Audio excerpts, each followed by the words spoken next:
After pulling a cat child from the railing, 3 cat women surrounded his home. It had been another long day for Ryan. The sounds of the station were all too familiar to him. The hum of the engines, the chatter of workers, the beeping of equipment. It was a constant reminder that the station was alive, a floating city in the middle of nowhere. Ryan, a mechanic by trade, had grown used to the noise, but today something felt different.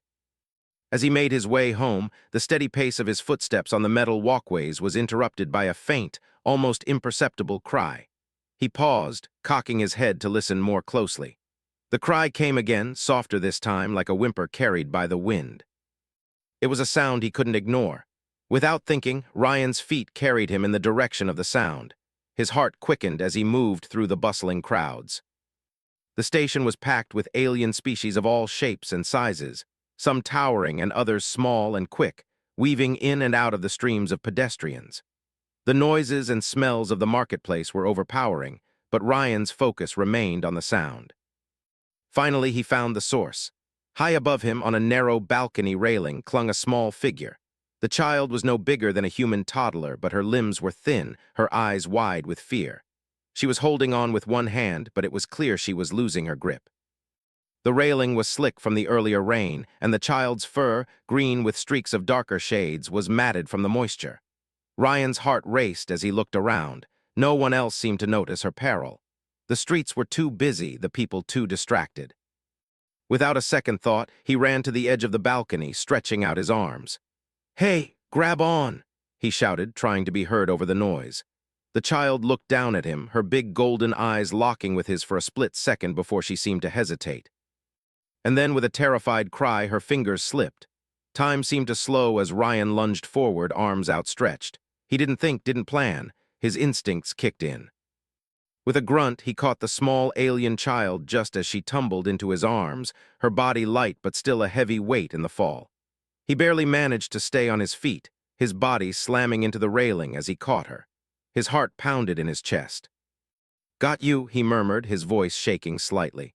The child blinked, surprised, her wide eyes filling with confusion. She didn't seem to know what had just happened. She wasn't crying, but her little chest heaved with each breath. She was alive. That was all that mattered. The sound of a loud thud behind him made him turn. A figure stepped out of the shadows, tall and lithe, with feline features, sharp eyes, pointed ears, and a lithe frame covered in fur. She had been watching, waiting. "You should not have interfered, human," the figure said in a low, commanding voice. Her accent was thick, the words clipped, but her meaning was clear. Ryan took a step back, instinctively holding the child closer. I couldn't just let her fall." "Is she okay?" he asked, his eyes scanning the child for any signs of injury. The feline woman stepped forward, her eyes narrowed as she assessed the situation. She moved with an unnatural grace, her every step as silent as a shadow. The child blinked up at her, her golden eyes now gleaming with curiosity. Without a word, the woman reached down and gently picked the child up, cradling her in her arms as though she were precious. "She is unharmed," the woman replied, her voice softer now. But there was an edge to it, something that suggested Ryan's actions were not entirely welcome. "You have done what no one else would. You saved her. For that, you have earned my attention." Ryan stood there, speechless for a moment. The woman's presence was commanding, but there was something unsettling about her as well. The way she held the child so naturally made it clear that she wasn't just an ordinary stranger. She wasn't even just a mother. He had no time to dwell on that. He was still catching his breath, the adrenaline of the rescue making his heart beat faster than usual. "You're welcome," he finally said, though he wasn't sure how to feel. He just saved someone. Didn't that count for something? But the woman's eyes studied him carefully, her expression unreadable. "Who are you?" she asked, her voice low. "Ryan," he replied, his eyes flickering to the child now nestled in the woman's arms. "Just a mechanic. What's going on here? Who is she?" The woman didn't answer immediately. Instead, she looked down at the child, brushing some stray fur from the little one's face. "She is royalty," the woman said at last, her voice dropping even lower. "You have no idea what you've gotten yourself into." Ryan blinked, his mind racing. Royalty? What was she talking about? The child was small, fragile even. She didn't look like any kind of royalty he knew. But the way the woman spoke, it was like the child's life was worth more than anything else on this station. Before he could respond, another voice spoke from behind them. What happened? It was a second woman, taller and even more imposing than the first. She had striking markings on her fur, a sharp contrast to the dark clothes she wore. Her eyes were a piercing amber, and she scanned Ryan with a look that made him feel suddenly very small. "We are not here to discuss your actions, human," the woman said sharply. "We are here for our charge." Ryan was taken aback. "Your charge?" he repeated, looking at the first woman. "Is she yours? Is she okay?" The woman holding the child nodded. "She is mine, and we must leave now." The words were clear, and there was no room for negotiation. The two women, both imposing and mysterious, turned without another word, carrying the child between them like a prized possession. Ryan stood there, feeling a strange mixture of relief and unease. "Wait!" he called after them, not sure why he was suddenly so invested. "Where are you taking her? What's going on?" But the women didn't stop. They didn't even look back. Ryan felt a chill in his bones as they disappeared into the crowd, leaving him standing there alone. Something wasn't right. The way they had acted, the way they had treated him, there was more to the story. He couldn't shake the feeling that this wasn't over. But as the day turned into evening, Ryan tried to push the strange encounter from his mind. He had done something good, something heroic. And for once, he had made a difference. What he didn't know was that his life was about to change in ways he could never have imagined. The quiet life he had built as a mechanic on the station would soon be thrown into chaos, and the mysterious women and the child would be at the center of it all. For now, though, he tried to forget it all. That was until, later that night, he heard a knock at his door. Ryan's evening had barely begun when the knock came. At first, he thought it was the usual late-night deliveries, perhaps a package from the station's marketplace or a repair request. But as he walked toward the door, the sudden weight in his chest made him pause. Something about the day felt off, like an invisible storm waiting to break. He opened the door cautiously, only to find himself staring up at three tall women. Their appearance made his heart skip a beat. They weren't just tall, they were imposing. Their eyes glowed with a strange intensity, their features sharp and feline. Each one was dressed in dark, form-fitting armor, though they still radiated an unsettling elegance, like hunters at rest. The first woman, the one who had spoken earlier, stepped forward. She was taller than the others, with silver-gray fur and fierce amber eyes. Her body moved with the kind of grace that spoke of lethal skill. Her name was Scifi, as Ryan would soon learn. The second woman had jet-black fur and piercing green eyes that gleamed like two polished gems. Her name was Kira. The last woman, smaller but no less intense, had markings on her fur that seemed to shimmer in the light, like silver veins under her skin. Her name was Tessa, and her eyes never left Ryan, watching him as if she could read his every thought. Ryan didn't know what to say. He opened his mouth, but nothing came out. The tension in the air was thick, and a strange unease filled his stomach. "Are you Ryan?" Scifi asked, her voice calm but commanding. He nodded, still unsure of what was happening. "Yes, who are you? What do you want?" Scifi didn't answer right away.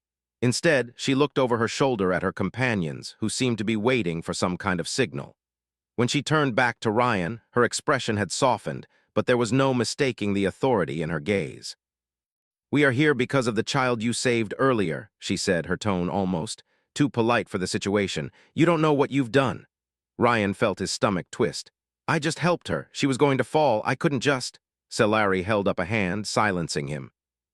"You don't understand. The child you saved is no ordinary child." She glanced at Tessa, who stepped forward, her gaze cold and calculating. "She is our charge," Tessa added. "A royal heir, a future leader of a people you cannot even begin to understand."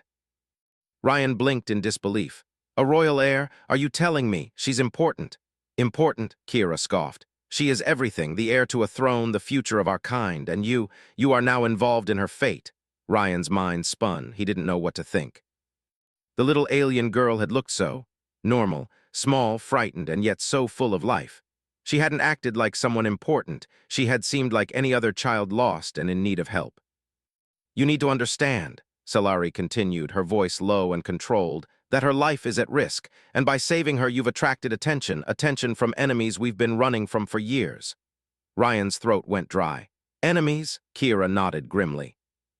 "There are factions in the galaxy who will stop at nothing to get their hands on her, to control her. She is the last of her bloodline, and her safety is of paramount importance."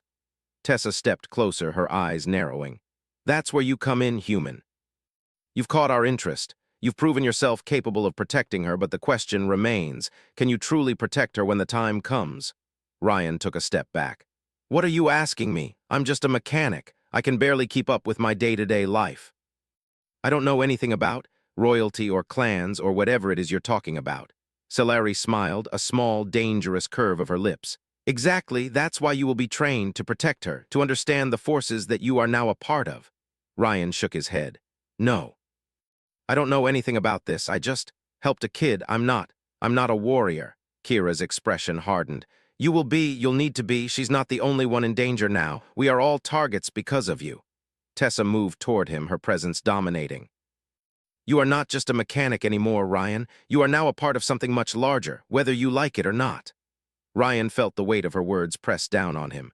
He had thought he was just doing the right thing, helping a child in need. But now it seemed like he had become a pawn in a game much bigger than he could comprehend. I can't just, he began, but Scifi cut him off. You have no choice, she said softly, but there was an edge to her voice. Your life is now intertwined with hers. If you wish to survive, you will need to come with us. We will teach you, train you. You will become one of us in every sense of the word. You will protect her. And if you do not, the consequences will be far worse than you can imagine. Ryan stood frozen, torn between his desire to walk away and the undeniable pull of responsibility he felt. How could he just leave this child behind? How could he ignore the weight of their words? We need your help, Kira said, softer now. And we are offering you a chance. To stand with us or to fall alone. He didn't know what to say. He didn't feel equipped for any of this. But as the silence stretched between them, he realized one thing. He couldn't turn his back, not now, not when so much was at stake. Fine, he said, his voice steady despite the turmoil inside. What do I need to do? Scifi nodded, her eyes gleaming with approval. You'll come with us. We leave now. The three women turned to leave, and Ryan hesitated for only a moment before following. His legs felt heavy, his mind racing with questions, but something deeper inside told him there was no turning back. The path ahead was unclear, but he knew it would shape the rest of his life. They led him to a quiet part of the station, a place far removed from the bustle of the marketplace. The area was dimly lit, and the air smelled of metal and old wood. As they walked, Scifi explained the basics of their clan's history and the responsibility they bore. They were guardians of the royal bloodline, sworn to protect the heir at all costs. Ryan listened, his head spinning as he tried to absorb every detail. Finally, they reached a small, private room. Inside, the child sat on a cushion, playing with a strange, glowing toy. Her golden eyes brightened when she saw Ryan, and she hopped to her feet, running over to him. You saved me, she said, her voice soft but full of gratitude. I won't forget. Ryan knelt down to her level, offering a small smile. I'm just glad you're okay. The child reached out and placed a hand on his arm, her tiny fingers warm against his skin. You will stay, won't you? Stay with us. Ryan hesitated. He had no idea what the future held, but one thing was clear, he couldn't leave her. Not now, not after everything. I'll stay, he said, his voice firm. I'll do whatever it takes. The child smiled, and for the first time since meeting her, Ryan felt something inside him shift. This wasn't just about protecting a child anymore. This was about protecting a future. The weight of that responsibility felt heavy, but it was also a call to arms he couldn't ignore.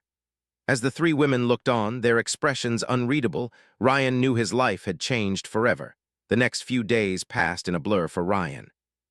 It felt like his life had been flipped upside down, and he wasn't sure whether he was caught in a dream or trapped in a nightmare. He had always been a simple mechanic. His world had revolved around fixing things, getting his hands dirty, and dealing with the steady rhythm of machines. But now, his days were filled with training and lessons he never imagined he'd have to learn. And every moment was spent under the watchful eyes of the three women who had shown up at his door that fateful evening. Scifi, Kira, and Tessa were more than just guardians, they were warriors. Each one had a history of fierce battles and complex strategies. They were not just teaching him how to defend himself, they were teaching him how to survive in a world of shadows and hidden dangers. They made it clear that he was now part of something much larger, something that involved not only the royal heir but the future of an entire people. At first, Ryan struggled. The lessons were intense. He wasn't used to combat training, and the physical challenges were nothing like the greasy, mechanical work he was familiar with. But slowly, he started to adapt. The first few sessions had been painful, his muscles sore, his mind overwhelmed with new information. But day by day, he felt himself getting stronger. His body became more agile, his reflexes sharper. Selari, who had once been so distant, started to speak to him more often, explaining the ancient techniques of their clan.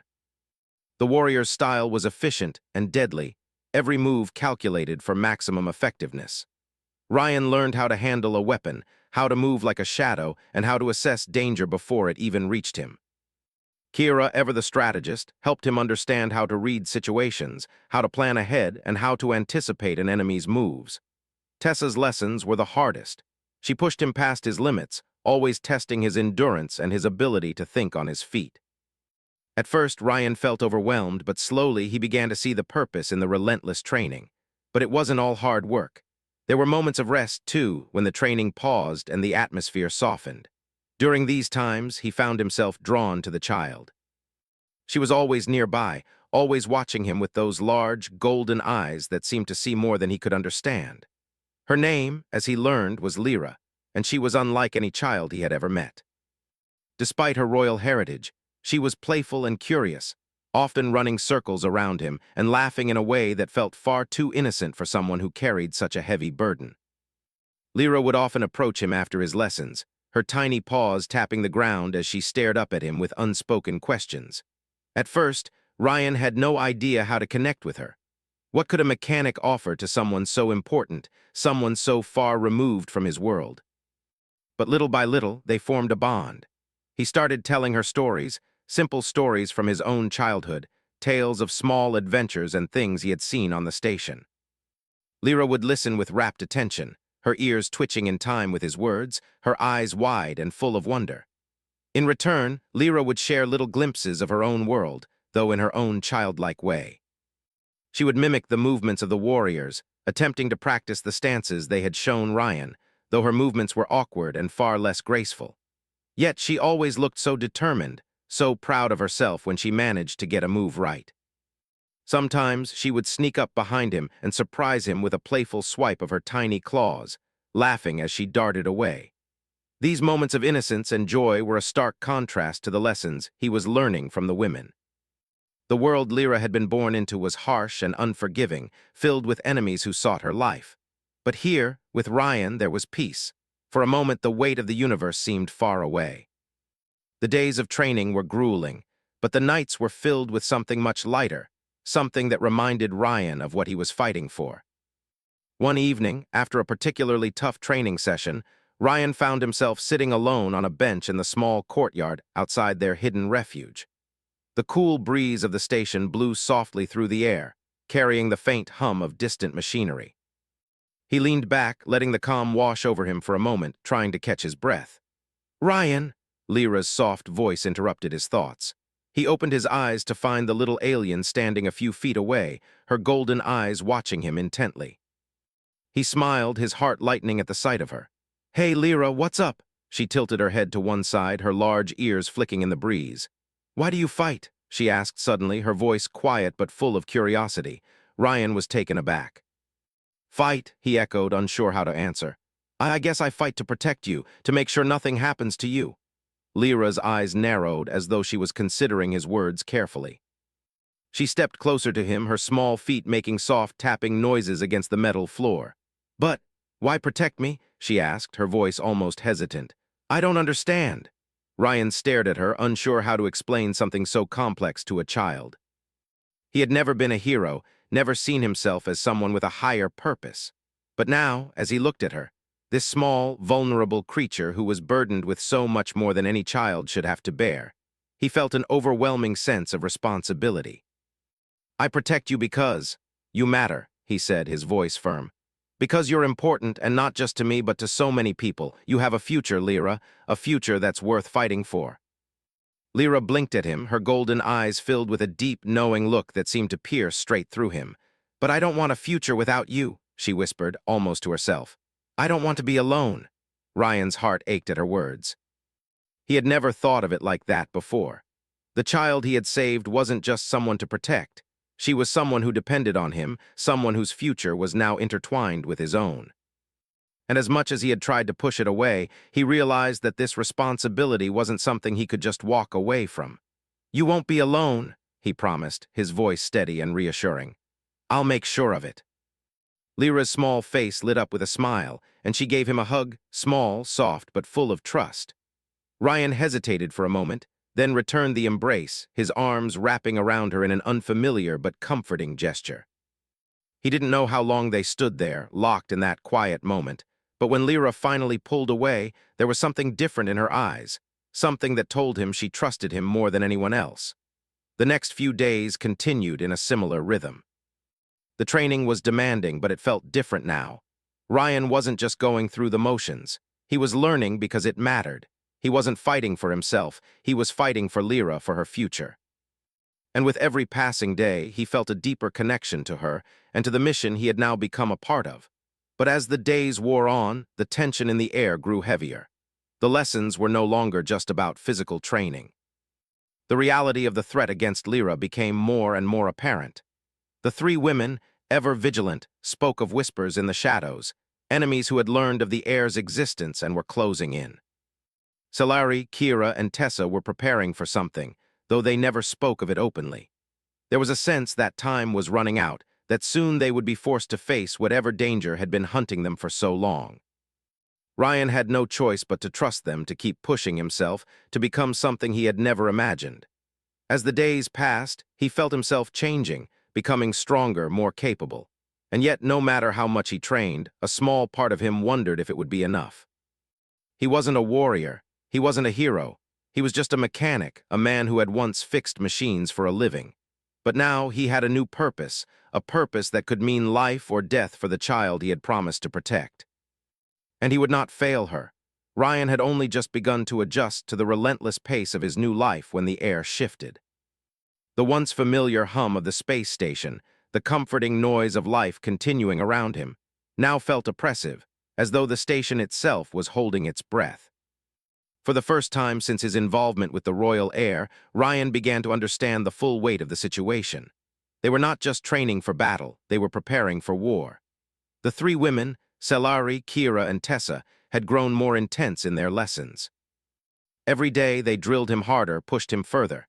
His body had become leaner, faster, and stronger than it had ever been before. But it wasn't just his physical abilities that were being sharpened, it was his mind.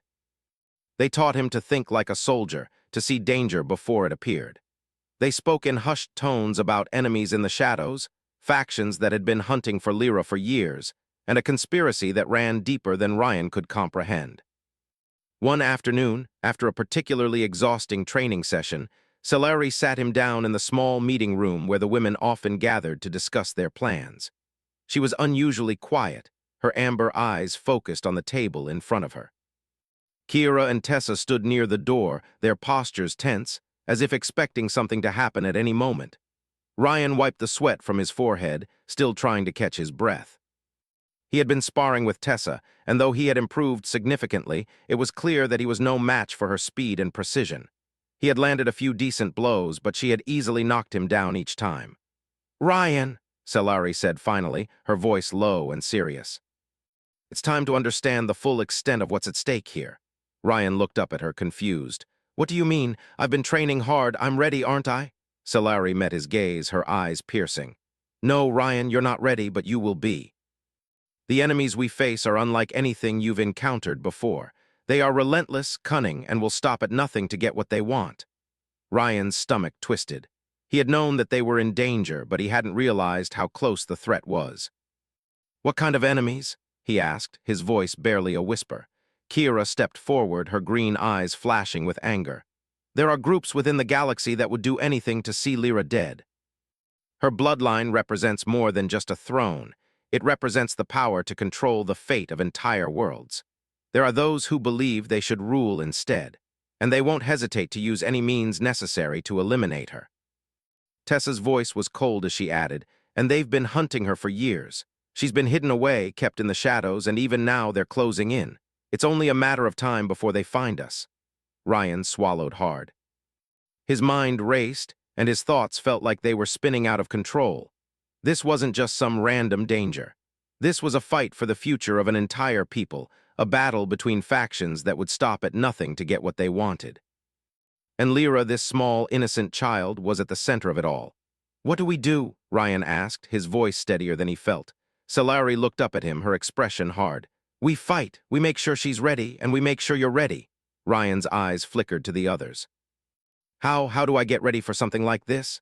Kira's lips curled into a grim smile. "You've already started.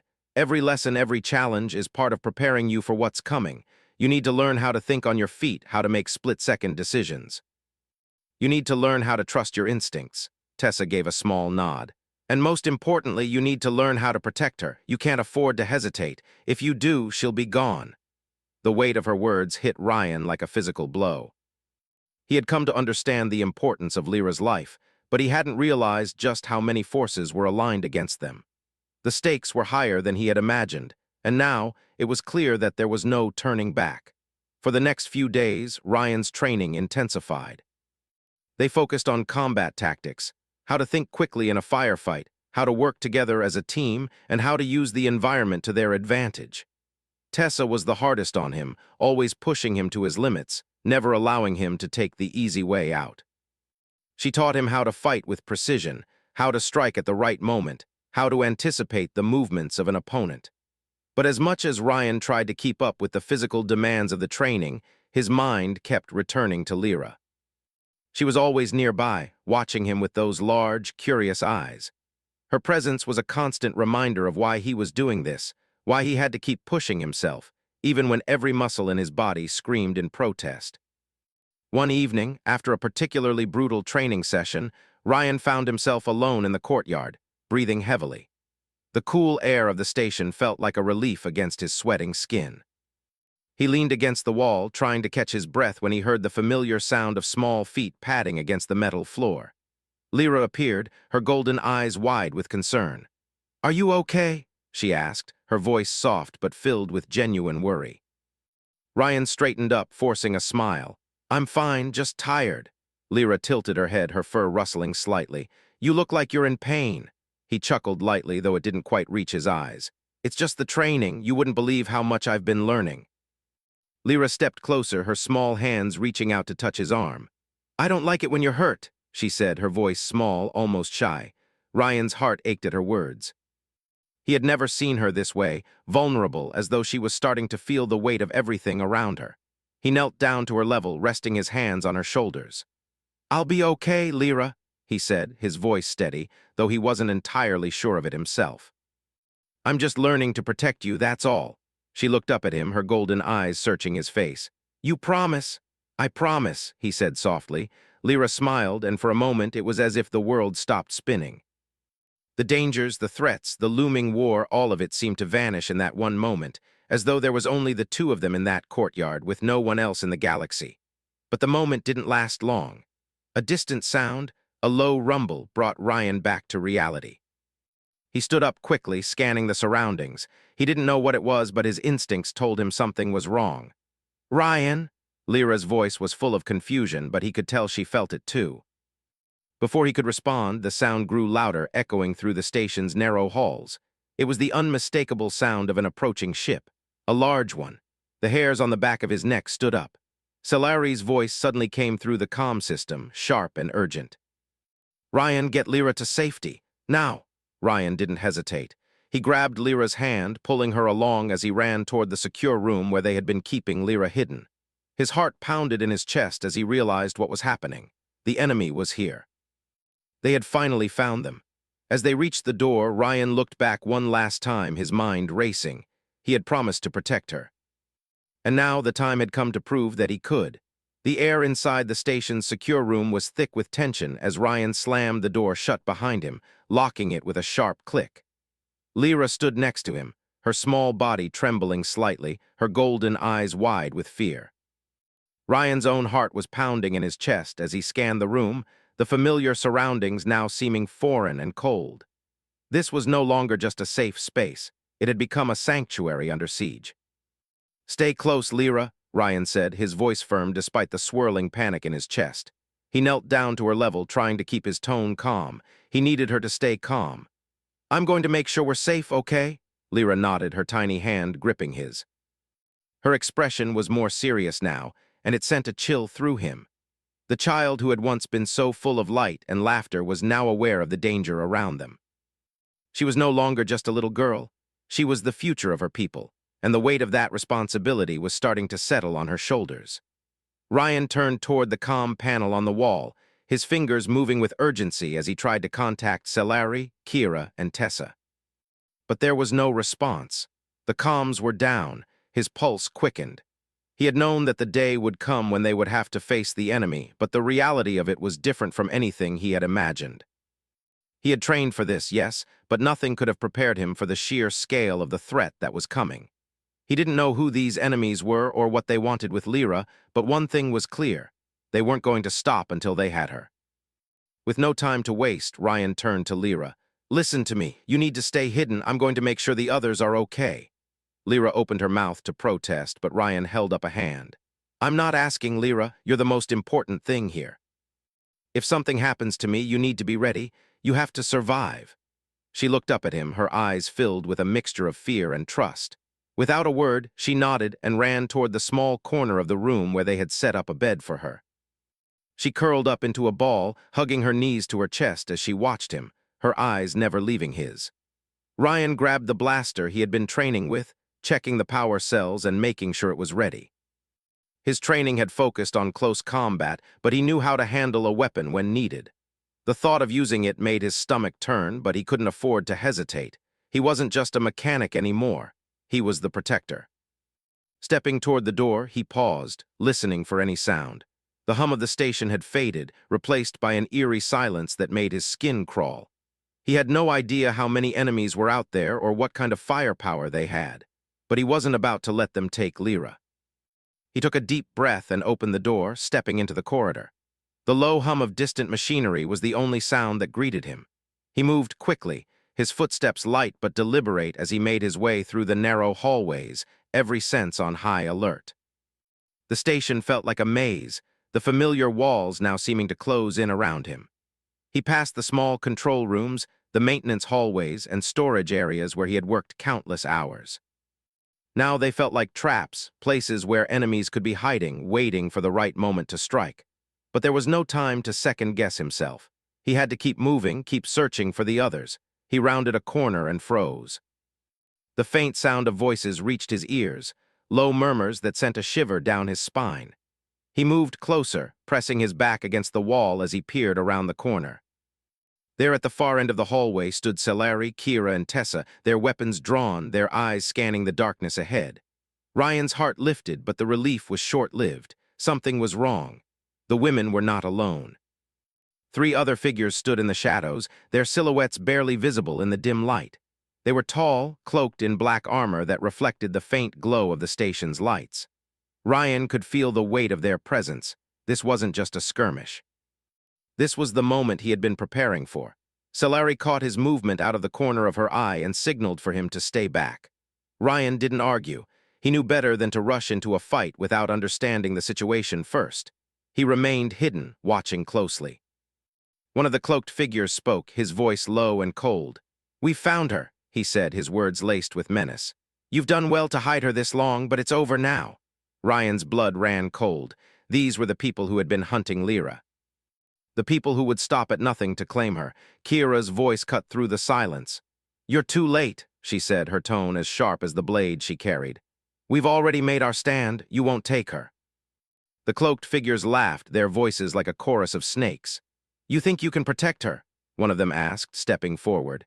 "She's nothing but a tool, a pawn in a game much larger than you can comprehend." Tessa moved to the front, her eyes burning with determination.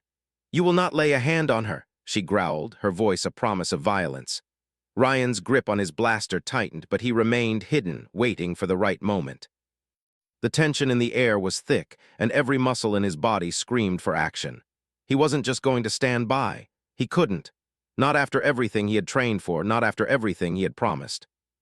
But before he could make his move, Cellari spoke again, her voice low but commanding. "Leave, now, if you want to walk away from this alive." The cloaked figures hesitated, their eyes flicking toward one another. For a moment it seemed like they might retreat, but then one of them stepped forward, his eyes narrowing in defiance. "You don't understand," he said, his voice dripping with disdain. "This is not over. You cannot hide her forever." And just like that, the standoff turned into chaos. In a flash, the cloaked figures drew their weapons, blades, energy pistols, and sharp-edged knives, all aimed at the women who stood in their way. Ryan didn't hesitate. He stepped out from his hiding place, his blaster raised and fired. The shot rang out, hitting one of the attackers square in the chest, sending him to the ground in a heap.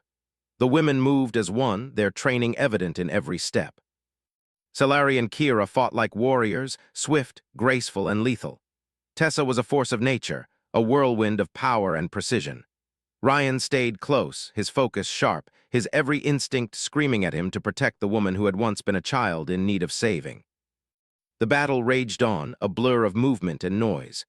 Ryan fired again, hitting another attacker as he tried to advance. The sounds of combat filled the corridor, blaster shots, the clash of blades, and the grunts of struggle. And through it all, Ryan kept his eyes on Lyra, knowing that she was still waiting for him to return. Finally, the last of the cloaked figures fell, his body crumpling to the floor in defeat. The women stood tall, their bodies bruised but unbroken. Ryan let out a breath he didn't realize he had been holding, his heart racing from the adrenaline. Solari turned to him, her eyes filled with approval. "You did well, Ryan," he nodded, but his mind was already on Lyra. He needed to get back to her. As the women began to secure the area, Ryan ran back to the secure room. When he entered, he found Lyra exactly where he had left her, still curled up in the corner, her eyes wide with worry. She looked up at him as he entered, and a small smile spread across her face. "You're okay," she whispered. Ryan knelt down beside her, relief flooding through him. "I promised I would be." And for the first time in what felt like forever, he truly believed that he could keep that promise. The fight wasn't over, and there would be more battles to come. But he was no longer just a mechanic. He was her protector, and no one would ever take her from him.